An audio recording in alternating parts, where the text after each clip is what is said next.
여러분 안녕하십니까. 광주 MBC 뉴스투데이입니다. 먼저 오늘의 주요 뉴스입니다. 한전공대의 입지를 결정지을 운명의 일주일이 시작됐습니다. 이번 주에 본격적인 심사 절차가 진행되고 최종 입지는 오는 28일 서울에서 발표됩니다. 광주 중앙공원 개발 특례 사업이 법적 분쟁으로 기화될 가능성이 높은 가운데 오늘 오후에 광주시가 우선 협상자 변경 여부를 최종 결정합니다. 광양 항이 개항 이후 최대 물동량을 기록했습니다. 세계 10위권 항만으로 진입할 수 있는 교두보가 마련될 수 있을지 주목받고 있습니다. 신안 앞해와 암태를 잇는 천사대교가 오늘 3월에 개통될 예정인 가운데 섬에서 서울로 가는 직행버스도 운행될 예정입니다. 한전 공과대학 유치를 위해 광주시와 전라남도가 치열한 물밑 경쟁을 벌이고 있습니다. 이번 주에 본격적인 심사 절차가 진행되고 최종 결과는 오는 28일에 발표될 예정입니다. 이계상 기자입니다. 한전공대 입지를 판가름할 운명의 일주일이 시작됐습니다. 한전공대 부지선정심사위원회는 광주시와 전라남도가 추천한 후보지 6곳에 대해 사전 서류 검토 작업을 진행하고 있습니다.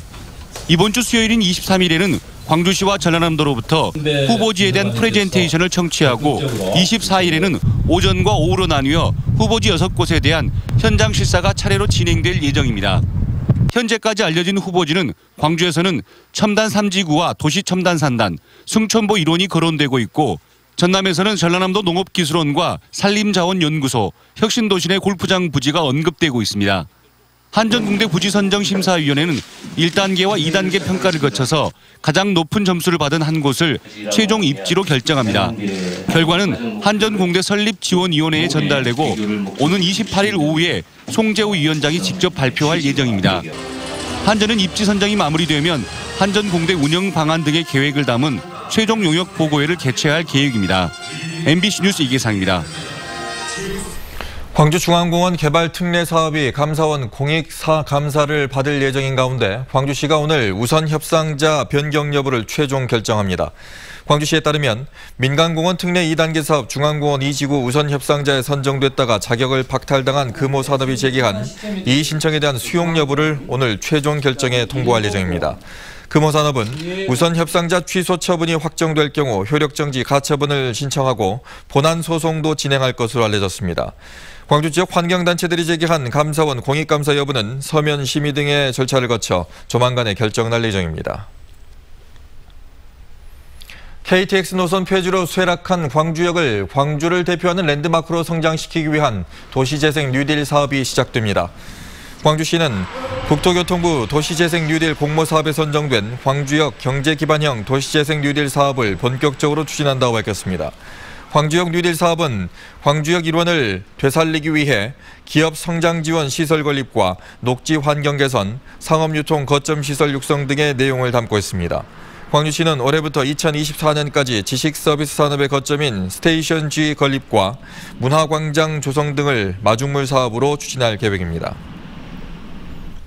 모처럼 비교적 포근한 데다 공기마저 깨끗한 날씨가 예상됩니다. 오늘 아침 광주의 기온 영하 2도 안팎으로 평년 기온보다 1도가량 높게 시작했고요. 한낮 기온은 8도 보이면서 어제보다 3도가량 높겠습니다. 내일과 모레는 오늘보다 기온이 더 올라서 광주의 한낮 기온 10도 안팎까지 오르면서 비교적 포근한 날이 계속되겠습니다. 당분간 미세먼지 걱정도 없겠습니다. 오늘 광주와 전남 지역의 미세먼지 농도 보통에서 좋음 수준을 유지하겠습니다. 점심시간을 활용한 야외 활동이나 실내 환기도 좋겠습니다. 한편 오늘 해안 지역을 중심으로는 바람이 매우 강하게 불겠습니다.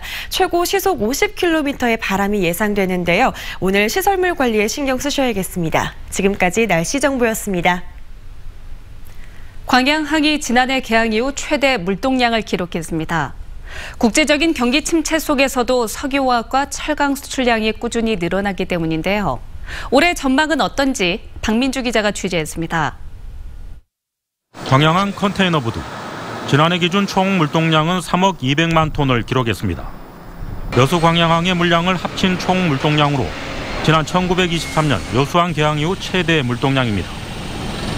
컨테이너 물량도 240만 TU로 지난 1997년 광양항 컨테이너 부두 개장 이후 가장 많았습니다. 최대 물동량을 기록한 데는 국제경기 침체 속에서도 석유화학과 철강 수출 물량이 꾸준히 늘어난 효과가 컸습니다. 개원시장 경기 악화에도 불구하고 지난해 개항 이래 최대 물동량인 3억 톤을 달성하였습니다. 이는 대한민국 제1의 수출입 관문항인 여수광양항이 물류산업 거점으로 성장하여 세계 10대 글로벌 항만으로의 진입을 의미하는 것입니다.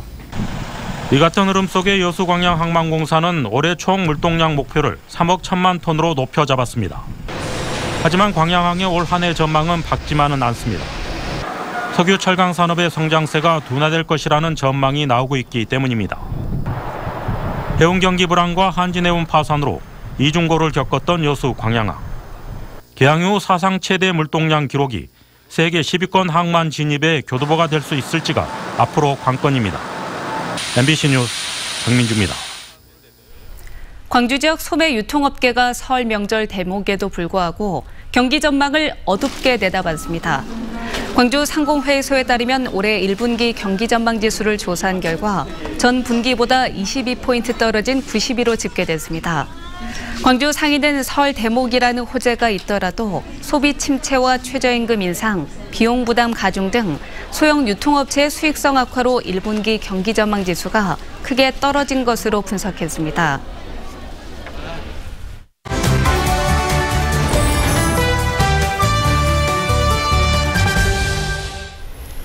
손혜원 의원의 목포 부동산 투기 의혹과 관련해서 정치권이 시끌시끌합니다. 손 의원은 결국 민주당 탈당을 선언하고 검찰 수사를 받겠다고 밝혔는데요. 이후에도 야당의 공세는 계속되고 있습니다. 네, 오승용 시사평론가와 좀 더 자세한 이야기 나눠보겠습니다. 안녕하십니까? 네, 안녕하십니까? 네, 문제 본질은 이제 손혜원 의원이 공적인 지위를 이용해서 본인의 사익을 추구했느냐 안 했느냐 이건데요. 어떻게 보십니까? 그렇습니다. 지금 논란이 되고 있는 투기냐 투자냐의 문제는 중요하지 않고요. 구분이 가능하지도 않습니다. 국회의원은 헌법기관이고 공직자라고 할 수 있습니다.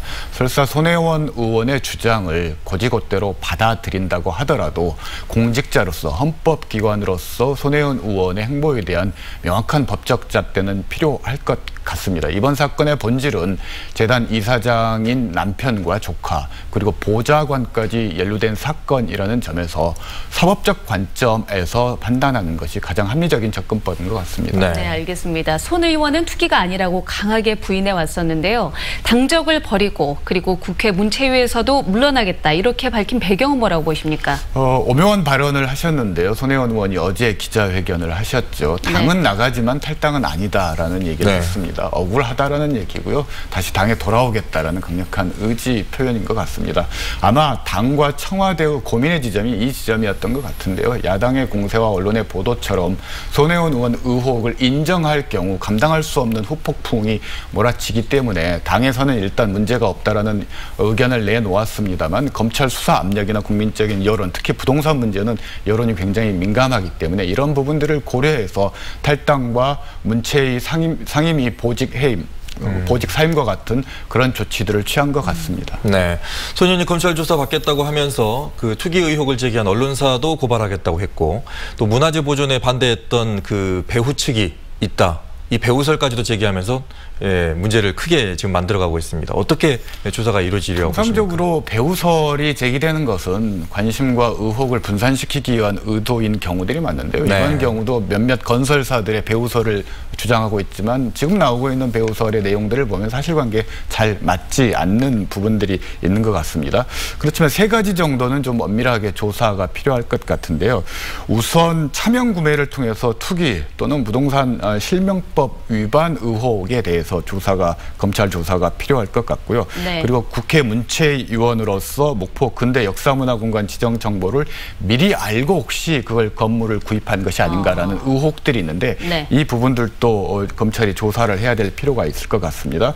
그리고 세 번째로는 해당 지구의 건물들이 문화재 지구안에 포함되도록 그리고 예산이 지원되도록 문체위원으로서 국회의원으로서 지위를 이용했는가 여부 이 세 가지가 핵심일 것 같습니다. 알겠습니다. 자유한국당은 초권력형 비리다 이러면서 이 공세 수위를 높였습니다. 집권 3년 차를 맞은 정부 여당이 좀 곤욕스러운 상황이 아닌가 싶어요. 네, 그렇습니다. 원래 집권 3년 차는 대통령과 집권당의 무덤이라고 할 수 있고요. 네. 사건 사고가 다발하는 해이고 레임덕으로 가는 고비라고 할 수 있을 것 같은데요. 아니나 다를까 손혜원 의원 사건이 터져서 굉장히 곤혹스러운 상황입니다. 당연히 자유한국당에서는 손혜원 의원의 탈당과 그리고 국회의원 사퇴까지 요구를 하고 있고요. 자연인 신분으로 검찰 수사를 받아서 문제가 발생했을 때 엄중한 법적 처벌을 받아야 된다라고 이야기를 하고 있습니다. 또 다른 야당에서는 국정조사의 필요성을 이야기를 하고 있는데요. 그 근거 중에 하나가 작년 2018년 8월에 목포, 군산, 영주 세 곳이 근대 역사문화거리로 등록이 됐습니다. 네. 그 예산이 올해 예산이 총 128억 원이 계상이 되었는데요. 그중에 86%인 110억 원이 목포 예산이라는 겁니다.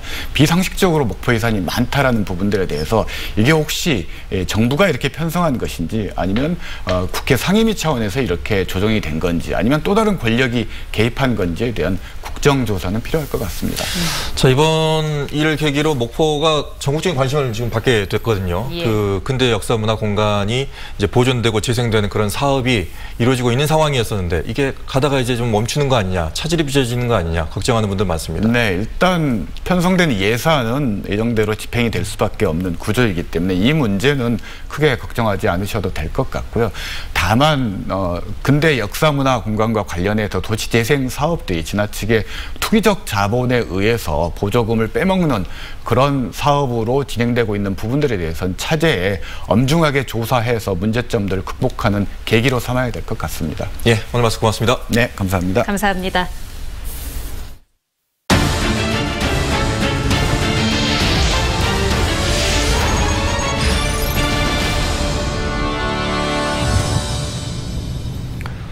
신안 앞태도와 암태도를 잇는 천사대교가 오는 3월 정식 개통합니다. 다리와 연결된 4개의 섬에서 서울까지 가는 길은 이제 반나절 거리로 단축됩니다. 문현철 기자가 보도합니다. 신안 앞에도 송공 선착장. 배를 타고 내리는 인파와 차량들로 하루 종일 북적거립니다. 자가용이 없으면 육지 나들이는 차와 배를 번갈아 타야 하는 불편은 기본이고 시간과 돈도 만만치 않습니다. 주유가 내렸을 때 우리가 가야 되는데 꼭 가야 되는데 못 가요. 그러면 뭐 갈 수가 없어요. 천사대교의 개통은 이런 섬 주민들의 고립된 삶을 날려버릴 것으로 보입니다. 오늘 3월 말 정식 개통식에 맞춰 서울에서 암태 간 직행버스 운행이 추진되고 있습니다. 이 버스는 서울에서 출발해 무한 운남을 한 번 경유한 뒤 천사대교를 건너 암태 남강 선착장까지 운행될 예정입니다. 대부분 노선이 기존 고속도로 구간이라 운행 시간은 4시간 30분에 불과합니다. 배를 타고 또 버스를 두세 차례 갈아타야 갈 수 있었던 서울이 이제 지척에 있게 되는 셈입니다. 섬으로 들어가는 교통편 또 다리 교통 주변에 있어서 정체 그런 것을 대비해서 여러 가지 대책들을 강구해 놓고 있습니다. 설 연휴에 맞춰 다음 달 1일부터 7일까지 임시 개통 시기에는 목포 시외버스 터미널에서 암태 남강까지 공영버스가 수시로 다닐 예정입니다.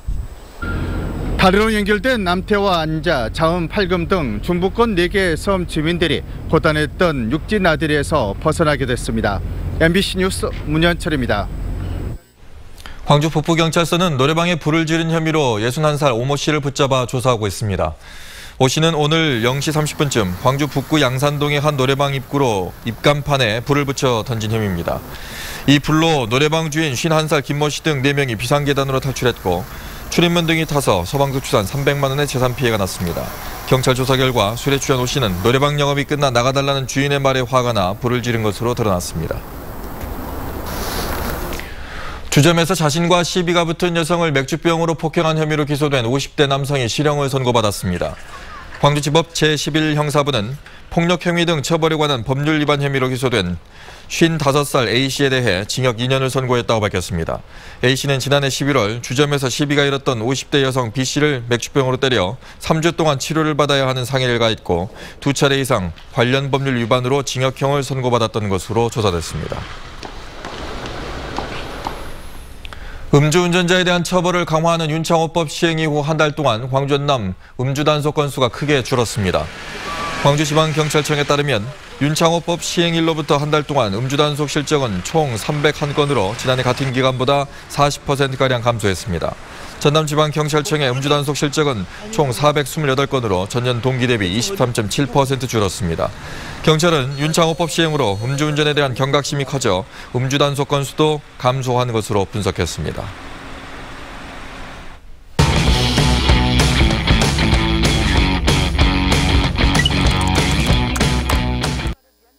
한 주간 누리꾼들의 관심사를 키워드로 정리해보는 누리픽 시간입니다.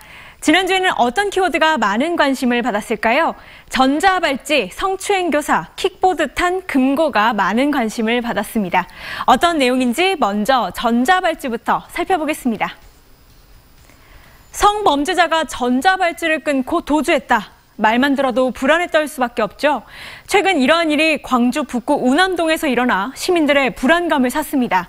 강간 미수로 전자발찌 착용 명령을 받은 민모 씨는 함께 모텔에 있던 여성이 전자발찌를 보고 신고하겠다고 하자 집으로 도망가 전자발찌를 끊고 사라졌는데요. 왓? 운암동이래. 무서워. 걱정스러운 마음의 누리꾼들은 이 소식을 주변 지인들에게 알렸습니다. 항상 핸드폰 연락 잘 하도록 꼭 쥐고 있어. 밤늦게 돌아다니면 안 돼. 우리 둘 다 야물딱지게 집에 있자. 또 만일을 대비해 조심하라고 신신당부를 했는데요. 도주 4일 만에 민 씨가 잡히면서 시민들은 안도의 한숨을 내쉬기도 했습니다. 광주 남구의 한 사립여고에서 제자들을 성추행한 혐의로 기소된 교사들이 징역형을 받았다는 뉴스에도 누리꾼들의 관심이 모아졌습니다. 재판부는 여제자들을 성추행한 혐의로 구속 기소된 50대 교사 2명에 대해 징역 2년을 선고하고 집행을 3년 유예했는데요. 학생들을 성범죄로부터 보호해야 할 교사들이 성적 학대 행위를 저질러 민감한 시기에 피해자들을 성적 수치심을 느끼게 했을 것이라는 이유에서입니다. 누군지 딱 알겠다. 우리 한때 담임이었던 사람 떴다. 누리꾼들은 여러 가지 정황들을 바탕으로 짐작하고 있었는데요. 몇몇 사람들의 부적절한 모습이 다른 선생님들과 학교 이미지에 피해를 주지 않을까 걱정하는 댓글도 있었습니다. 킥보드를 탄 금고. 상상이 잘 안 가는 이 키워드에는 어떤 이야기가 담겨 있을까요? 바로 20대 남성이 주인이 없는 집에 들어가 1억여 원어치의 현금과 귀금속이 든 금고를 훔치고 킥보드에 실어 달아난 사건과 관련된 건데요. 이 남성은 빚을 갚기 위해 한 달 전부터 치밀하게 범행을 준비한 것으로 알려져 있죠. 하지만 너무 허술했던 탓일까요? 진짜 요새 왜 근다냐. 아주 나 잡아가라 이거네. 많은 사람들은 CCTV 속 범행 현장을 보고 어이없는 웃음을 지었습니다. 지금까지 한 주의 누리픽이었습니다.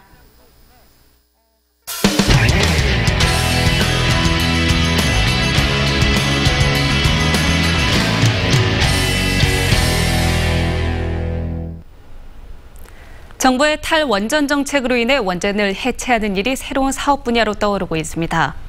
이미 폐쇄가 결정된 부산과 울산 등은 정부가 설립하는 원전 해체 기술 연구소 유치에 뛰어들었습니다. 포항 MBC 임재구 기자입니다. 지난 2017년 6월 고리원전 1호기 연구 정지에 이어 경주 월성원전 1호기도 지난해 1월 조기 폐쇄가 결정됐습니다. 이에 따라 정부는 지난해 원전 해체 관련 용역과 타당성 조사를 마쳤고 오는 3월쯤 원전 해체 연구소 부지를 선정합니다. 원전 해체 연구소는 노후 원전을 해체하는 기술을 확보하고 관련 전문 인력도 양성할 예정으로 오는 2022년 완공됩니다.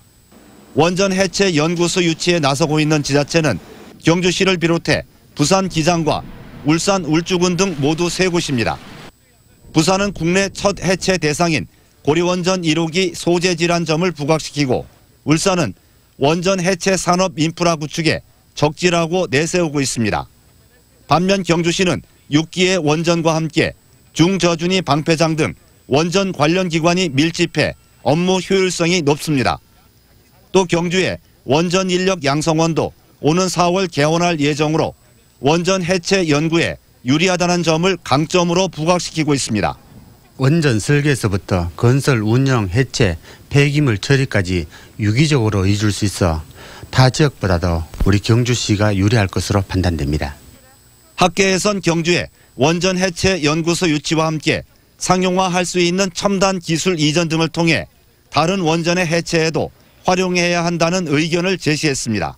기술적으로 경제적으로 안정화 확실한 것은 해외 유수 그 기술을 이미 확보해서 이미 해체를 다양하게 경험한 확보한 회사로 하고 같이 계약을 맺어서 공동으로 하든 기술 도입을 하든 국내 원전 해체 산업 규모는 9조 원에 이를 것으로 추정됩니다. 원전 폐쇄에 따른 경기 침체를 우려하는 지자체마다 원전 해체 연구소 유치에 사활을 걸고 있습니다. MBC 뉴스 임재복입니다. 제주도는 관광객이 급증하면서 교통 혼잡과 자연 환경 훼손 등으로 몸살을 앓고 있습니다. 이런 부작용을 줄이기 위해 렌터카와 한라산 탐방객 등을 일정 수준으로 제한하는 관광 총량제가 실시된다고 합니다. 이소연 기자가 보도합니다. 관광객과 차량 증가로 인한 교통체증을 해소하기 위해 전국 처음으로 지난해 9월 도입한 렌터카 총량제. 제주 지역 렌터카 32,000대를 적정 수준인 25,000대로 낮춘다는 목표 아래 오는 6월까지 7,000대를 감차할 계획입니다. 올해 상반기까지 자율감차 기간이지만 지금까지 실적은 990여 대로 목표치인 7,000대의 14% 수준에 불과합니다. 렌터카 업계에서는 업체별로 감차 비율의 형평성에 문제가 있고 차량 제한으로 자연 감차를 유도할 수 있다며 감차를 꺼리고 있습니다. 5년에서 8년이라는 영업 허가 기간을 있는데 3년도 안 된 차량을 갑자기 줄여라 그러면 이게 강제 감차라고 저희들이 보는 거고요. 기간만 돼도 자연 감차가 분명히 될 상황이거든요. 그래서 저희들은 그런 부분에 대해서 이제 불만을 갖고 있는 거죠. 하지만 제주도는 제주특별법에 근거해 시행하고 있는 만큼 법적인 문제가 없고 감차에 참여하지 않는 업체에 대해서는 보조금 지원을 제한하는 방안을 강구하고 있습니다. 방문 독립해 나가는 한편 2월 달에는 저희들이 수급조절위원회를 이제 개최할 예정입니다. 그때 적극적으로 이제 그 안이 추진될 수 있도록 계획대로 추진될 수 있도록 여러 가지 방안을 논의하도록 하겠습니다. 연간 100만 명이 넘는 많은 탐방객으로 인해 한라산 환경 훼손이 심각해지자 탐방객을 제한하는 방안이 추진됩니다. 올해 10월부터 석 달 동안 정상까지 가는 성판악과 관음사 탐방로 등 2개 코스에 한해 예약제를 시범 운영한 뒤 내년부터 본격 시행합니다. 예약제를 통해서 환경을 가치 있게 보존하면서 생태계가 제공하는 서비스를 느끼게 함으로써 총량 관리제라든지 입장료 등을 징수할 수 있는 기반이 될 것입니다. 제주를 찾는 관광객은 연간 1,500만 명. 교통과 환경이 몸살을 앓고 있는 가운데 관광 총량제가 시험대에 올랐습니다. 올해 처음 실시하는 총량제가 관광 수급 조절에 어떠한 영향을 끼칠지 관심이 모아지고 있습니다. MBC 뉴스 이소연입니다. 겨울방학 동안 성면 철거 공사가 진행된 광주 지역 초중고등학교에 대한 전수점검이 진행됩니다. 광주시는 다음 달 말까지 성면 제거 공사를 실시하는 광주 지역 26개 학교를 대상으로 안전 관련 기준 준수 여부와 감리 준수 사항 이행 여부 등을 집중 점검한다고 밝혔습니다. 이번 점검 결과 성면 제거 공사업체나 감리업체가 업무를 소홀히 하거나 작업 기준을 지키지 않았을 경우 작업 중지 또는 형사고발 등 엄중 조치할 계획입니다. 택배기사를 사칭한 범죄가 늘어남에 따라 원룸이나 다세대 주택이 밀집한 지역에 안심 택배 보관함이 추가로 설치됩니다. 광주시는 현재 5곳에서 운영 중인 안심 택배 보관함이 호응을 얻고 있다며 자치구별로 한 곳씩 모두 5곳에 안심 택배함을 추가로 설치하기로 했습니다. 안심 택배 보관함은 택배기사와 직접 만나지 않고 택배 물품을 받을 수 있어 분실 위험이나 택배 사칭 범죄를 예방할 수 있을 것으로 나타났습니다. 설 대목을 앞두고 수산물 원산지 표시 권역별 합동단속이 오늘부터 오는 28일까지 실시됩니다. 전라남도와 시군 국립수산물품질관리원은 목포권과 여수권, 완도권으로 나눠 대형마트와 재래시장, 음식점을 대상으로 제수용품과 선물 세트를 중심으로 한 수산물과 천일염의 원산지 표시 단속을 벌입니다.